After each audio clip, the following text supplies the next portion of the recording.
My sister mocked me at her baby shower that day, the one I paid $3,700 for. You look like a clown. Your voice like a Chihuahua, she said in Spanish, assuming I understood nothing. I smiled, then faced her guests, and answered every word in Spanish, French, and Italian. I stepped outside, made one call and spoke 4 words back. Have you ever been pushed so far, so completely taken for granted, that you snapped? I just paid almost $4,000 for my sister's baby shower. And then, right there in front of everyone, I heard her insult me. And that was the moment everything changed. My name is Nico. I'm 28. For as long as I can remember, I've been the older child, the family's default translator, the one everyone calls when the Wi-Fi so much as blinks. I rent a cozy, slightly crooked 1-bedroom above a bakery. The smells are amazing, by the way. By day, I work at a logistics company, and at night, I teach beginner Spanish, French, and Italian online. My students always say, I've always wanted to learn, then forget their homework. I'm not rich, but I am reliable. And in my family, those 2 facts collide hard. If you ask my mom who I am, she'll say, Nicholas is smart. He helps. Said with the same tone you'd use for a sturdy, dependable chair. Ask her about my sister, Camila. Her face lights up. Me, princessa. So beautiful. So funny. Camila is 25, absolutely golden on camera, and even louder in person. She just floats through rooms like a parade, all eyes on her. Me? I'm the guy holding the rope, making sure the parade doesn't crash. I learned languages because I liked how rules could be kind if you just practiced. Verbs didn't raise their voice. Prepositions never called me too sensitive. When I was 16, I taught myself basic French from a library book, and it felt like a little door opening inside my head. Italian followed. Spanish came from home, then got its structure in college. These words turned into side gigs. Side gigs turned into bills paid on time. Everyone admired the result. No one, and I mean no one, respected the boundary where that result ends and I begin. The week before my sister's baby shower, the one I'd arranged, booked, and paid for, I fell asleep at my kitchen table, my forehead literally plastered to a budget sheet. Venue, $1,800. Catering, $1,250. Decor and balloons, $290. DJ, $210. Miscellaneous, $150. Total, $3,700. I wrote the numbers twice. Repetition calms me, you see. My mother's text hovered above everything else, like a sticky note from hell. We'll pay you back, little by little, Mijo. In our family, that sentence is a lullaby for the naive. Still, a part of me, the part that always wanted to believe, clung to it. The morning of the shower, I got to the hall early. I straightened table runners, checked power strips, taped down cords so no one would trip and sue a woman who shares inspirational quotes about gratitude but forgets to answer emails. I wore a clean black shirt and the kind of shoes you can run in. I looked like staff. That was the point. At noon, the room filled. Camila arrived in a white dress, a sugar sculpture gliding in, one hand on her belly, the other on her phone. People clapped. I stood behind the dessert table, cutting cupcakes, pretending to be invisible. The DJ asked for the Wi-Fi code. The caterer asked about refill timing. I answered both. And then I heard it. Look at Nico, Camila said, loud enough for her friend and aunt to hear. In Spanish, she added, Puro payaso con esa camisa barata. Y su voz, como un chihuahua cuando intenta sonar elegante. He looks like a clown in that cheap shirt, and his voice is like a chihuahua when he tries to sound fancy. Her friend smirked. My aunt smiled, that soft, nasty smile she uses when she wants points without witnesses. For a second, I told myself I misheard. I teach Spanish. I don't miss her Spanish. I also teach French and Italian, the very languages that got me the side gigs that paid for this entire party. But it landed anyway, right in my chest. It burned. Then it went Arctic. I set the knife down. Slowly. I walked over, a stack of napkins in my hand. Like a waiter, I smiled. In Spanish. Calm and even. Entiendo to do.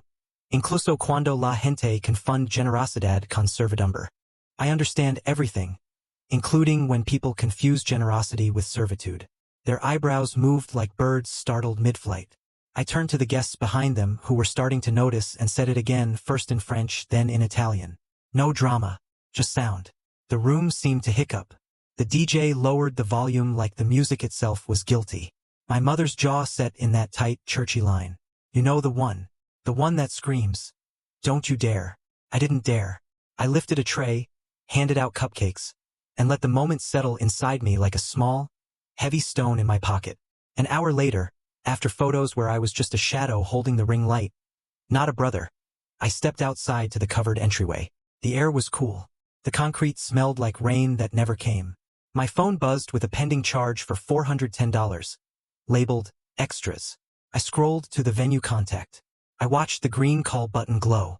I made one call, and I said 4 words. Close the open bar. I didn't shout. I didn't explain. I just walked back inside. And for once, the floor didn't tilt under me. It didn't start with insults, this cycle. It started with we're short this month. We're figuring it out. We'll pay you back. We is warm and fuzzy in my family. Until the bill arrives. Then the pronouns get very specific. When I was 19, my dad's truck needed tires. He sighed at the kitchen table, the paper bill in front of him like a wounded bird. $340, Nico. We'll fix it together, he said. Put the deposit on your card. Together turned into never.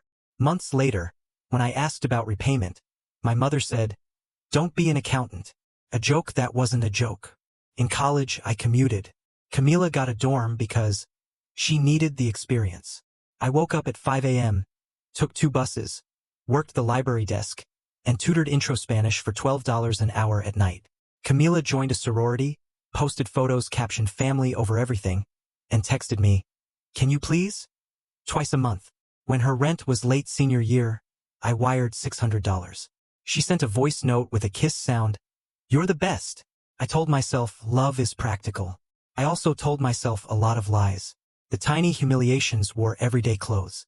Say it in your fancy French. My uncle would say when I tried to explain a parking ticket. Use your Italian for the valet. Dad would say, meaning do the talking so we don't have to tip.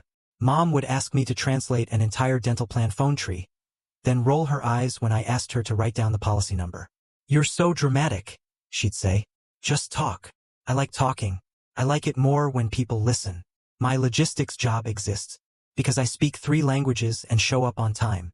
I call drivers in Spanish, email clients in English, troubleshoot a warehouse mishap in Russian without Google Translate. At night, I teach basics to beginners because it steadies me. My students say merci like it's candy. They never make fun of my voice. Family needs grew like ivy, quick and everywhere. Mom's dental crown for $180. Just for today, because the clinic won't take checks. Dad's cable bill, by accident. Camila's deposit for an apartment she left after 3 months. You know how landlords are. When I paused, Mom would sigh. You always make it about money. When I gave in, she'd call me Nico. Like the word meant thank you. Then Camila got pregnant. The announcement was a boomerang of confetti and a tiny shoe. The caption said, our rainbow. I wrote, congrats. With 3 blue hearts in the group chat. Mom called right away, breathless. We want to do something special for the shower, she said. Not cheap. She deserves it. Deserves is a dangerous word in our house. It arrives with a shopping list. What's the budget? I asked. Well, she said. The venue is $1,800, but that includes chairs. I laughed. Chairs are traditional. You talk to them. She said. You're good with details. Then added, we'll all chip in. The way someone says, we're all going to the gym this year. I compared packages. The standard room was fine. Camila picked the bigger one. The basic balloon arch was fine. Camila picked Moonscape. The playlist could have been a Bluetooth speaker. Camila wanted a DJ who would host the games. The mocktail station was cute. Camila added a dessert cart because she saw one on TikTok. I made a spreadsheet because that's my love language. Columns for vendor, due date, balance. I put my name next to payments because vendors need one person who answers email. I sent it to the family chat. Mom heart reacted and wrote, love you. Dad wrote, looks good. Camila wrote, can the napkins be baby blue, not dusty blue? Dusty blue is sad. The week before, the asks multiplied. We need more chairs. My friends invited friends to a candy bar. Can we get the photographer for 2 hours instead of 1? My nose softened into let me see. Let me see softened into my card number. 3 nights before the event, Camila texted, "Can you cover the nursery rug now? We'll settle later. It's on sale." She sent a link. $379. I typed, "I already covered the shower." She replied, "It's all for the baby." Same thing for the baby is a skeleton key in our house. It opens every door. I didn't turn it. Not the same, I wrote. A minute later, Mom called. "Just this one thing," she said. "You know your sister. She gets stressed. You're strong."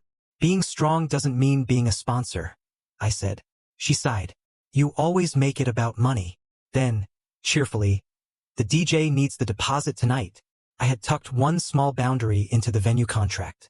The final balance would require a text authorization. No auto charge. It felt like taping a note to my future self. You can still say no. I hoped I wouldn't need it. Hope is cheap. Parties are not. On the day, I translated for the caterer, Spanish, fixed the DJ's invoice typo, English, and told building security our guests had wristbands, Italian. He was an older man who smiled when I switched. I carried boxes, handed out pins for advice to the mom-to-be, and put extra tape under the photo backdrop because balloons are dramatic. For a moment, I thought, maybe this is fine. Then Camila made her joke, and something in me stood up. It didn't shout. It just stopped kneeling. People ask why I didn't confront her right there. I did, quietly. People ask why I keep paying if it hurts. Because every no in my family is a fire alarm. If I say I can't, they hear I won't. If I say not this, they hear not ever. If I say, please respect me, they hear a foreign language and refuse to learn. I am a translator. I should have been able to translate my own limits. Instead, I scheduled and funded and smiled like a stagehand. That day, outside under the awning, I pressed a new word into my mouth and held it there. Enough. The big scene wasn't a scream. It was a sentence. We were mid-games when the DJ said, "Let's hear from Big Brother." Camila clapped right on cue. "Nico, say something nice, but keep it short. You talk like a podcast." I walked up. I didn't take the mic. I stood by the cake so I couldn't pace. "I'm happy for my niece," I said. "I hope she grows up loved, safe, and taught that kindness isn't a debit card." A few guests laughed, like I told a clever joke. Camila's smile tightened. "What?" she said, still cheerful for the room. In Spanish, I said it again. Then in French. Then in Italian. The DJ lowered the music. Napkins paused. "Made up. It was a joke," Camila whispered through her teeth. "You're sensitive." "I'm fluent," I said. "In 3 languages. And in yours." My mother stepped forward. "Nicholas," she warned. "Not now." "Now," I said softly. "Because the bill is now." The venue manager stood near the back, checking the time. I raised a hand. He came over. Professional smile. "Everything all right?" "Yes," I said. "One change." I showed him the pending text. "Close the open bar." "For words." He nodded. "We'll switch to soda and water, included in your package." He left like a ghost in good shoes. Camila blinked like she'd swallowed a bee. "You're kidding," she said, loud enough for 2 tables to hear. "You're going to embarrass me?" "I'm going to stop paying to be insulted," I said. My voice didn't rise. That made her angrier. "Dad tried authority. This is family business. We'll talk at home." "Home is where this started," I said. "Here is where it ends." "After everything I've done for you," Camila began. "You asked," I said. "I said yes. Today, I'm saying no." "Why now?" she snapped. "Because you bet I wouldn't understand you," I said. "And because even if I didn't, the joke would still land." Mom reached for my arm. "For the baby," she pleaded. "For the baby," I said. "I'm learning boundaries." Camila's eyes filled. "So this is revenge." I let the words sit. "I will love my niece. I will not be your wallet." "You're cheap," she spit. "Look at your shirt." "Maybe," I said. "But I can finally afford my dignity." The manager returned. "Done," he said quietly. We also removed the dessert cart add-on, pending authorization. Camila made a sound somewhere between a laugh and a scream. "I told you to add that." "You told me," I said. "I didn't approve it." The room wanted a reset. I gave it one. "Let's have cake," I said into the mic. People clapped too eagerly. We sang. We cut. Camila smiled with her teeth. Mom posed us like dolls and cropped me out later. I handed out slices with steady hands and felt the ground under me for the first time in years. When it ended, relatives hugged the mom-to-be and slipped out. Dad said nothing. Mom's mouth was a tight line. Camila brushed past me and whispered, "You're dead to me." I stacked plates, tipped staff in cash I'd set aside, thanked the manager, and walked out under the awning where the air smelled like rain again. My phone was heavy. My chest wasn't. That night, my phone exploded. 14 missed calls from Mom, 6 from Dad, 22 from Camila, and a chorus of cousin paragraphs that began with "not taking sides," but the group chat read like a courtroom drama. I put my phone face down and ate leftover pasta. The bakery downstairs closed at 10 p.m. Warm sugar drifted up the stairwell, and then was gone. Silence arrived like a visitor I didn't know I'd been waiting for. At 8 a.m., Mom texted, "You made your sister cry. You embarrassed your father. You ruined a beautiful day. We have always done our best for you. How could you?" Then immediately, "Then apologize. We will talk tomorrow at 8 o'clock. At 8 o'clock, I was on a call with a driver stuck near Houston. At 10 o'clock, I walked around the block and watched pigeons argue like tiny lawyers. My phone buzzed. "Camila, you owe me $410 for the extras you canceled." I typed, "No." She sent a 3-minute voice note I didn't play. Later, "If you don't pay, you won't meet my daughter." As if my niece were a theme park and she worked the gate. 2 days later, Mom called from a new number. I answered, thinking it was my dentist. "You broke your sister's heart," she said, skipping hello. "All for money. All for respect." I said, "We gave you everything," she said, and named food, clothes, school like receipts. "Now you count pennies." "I count boundaries," I said. "Just apologize," she said. "We told people you were stressed. We'll say you didn't mean it." "I meant it," I said. "For 6 years." Dad texted later, "Be a man. Handle this." I typed, "I did." He sent a photo of the empty dessert cart space, as if absence proved my crime. I didn't answer. By day 3, Camila posted, "Family can be the cruelest." Then a bump photo with a song about angels. Relatives DM'd me. "It's not worth losing your sister. Money comes and goes. You should have just taken the joke." I read that last one twice. It made me laugh in the wrong place. I opened my budgeting app. I tagged the shower gift, final. I deleted the category called Family Emergencies, a folder I'd secretly labeled recurring. I set a rule.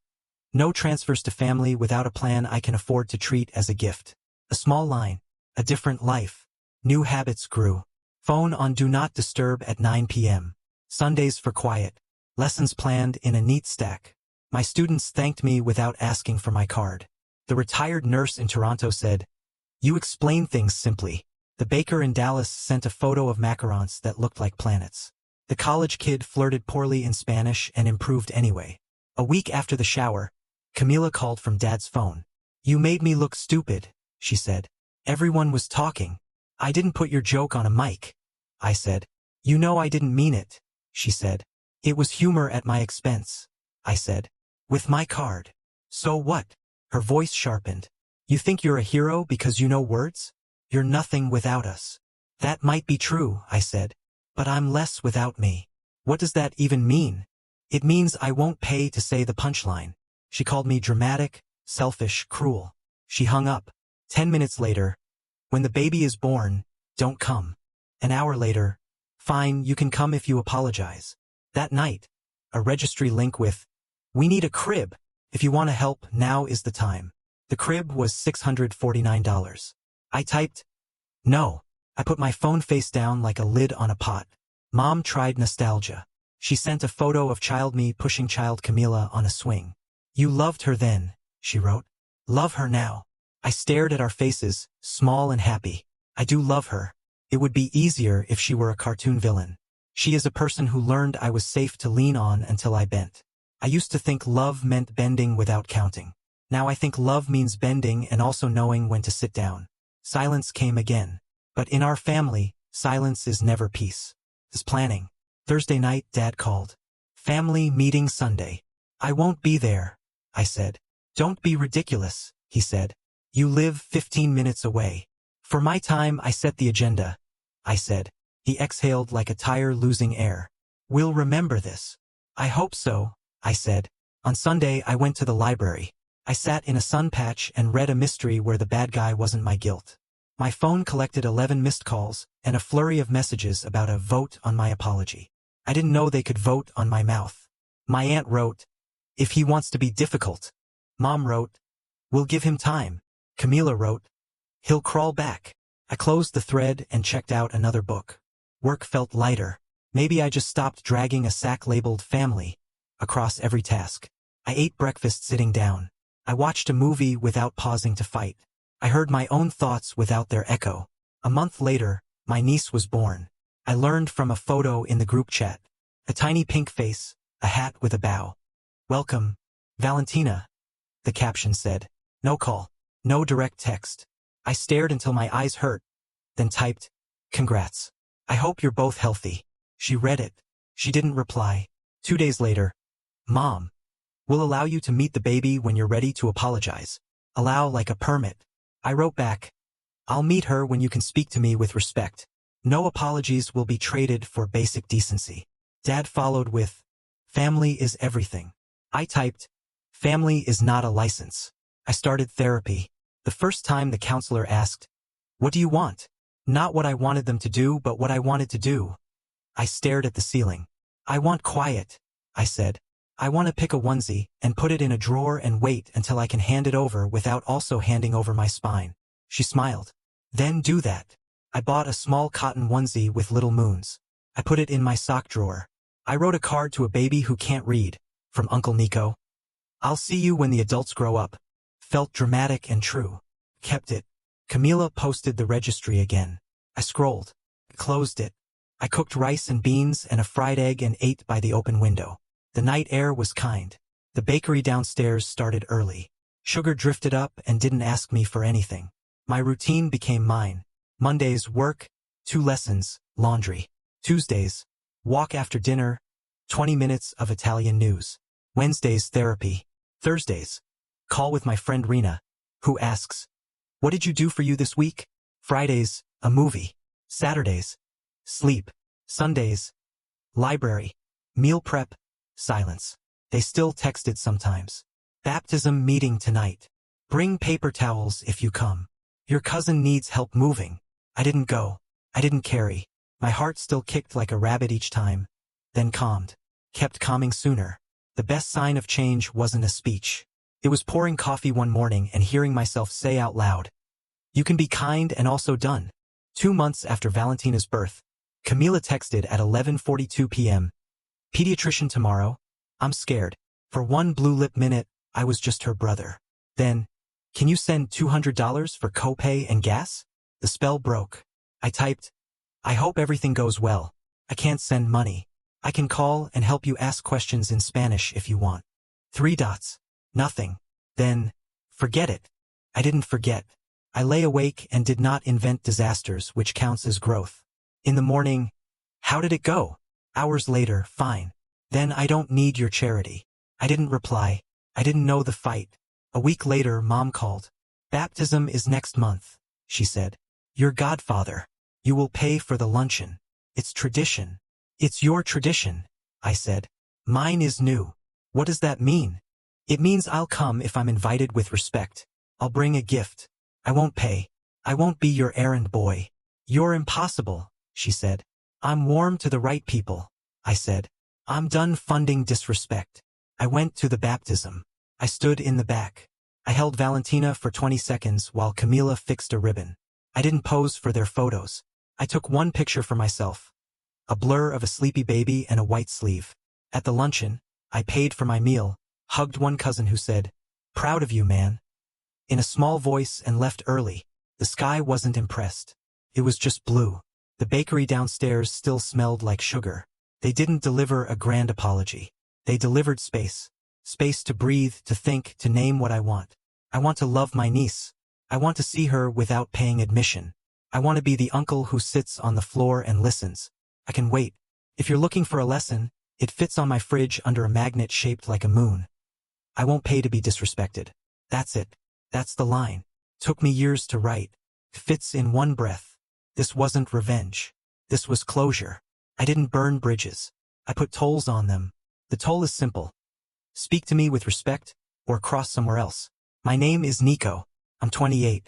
I used to be the background. I'm not anymore. I'm the person who paid $3,700 for a baby shower, and finally decided the only debt I'll carry is to the part of me that kept whispering, "Hey, you deserve better." I hear him clearly now. This was my breaking point, my turning point, and honestly, it still feels a little raw. Have you ever had to draw a line in the sand with family, even when it hurt like hell? Or maybe you're going through something similar right now. Let me know in the comments below. I'm really curious to hear your stories.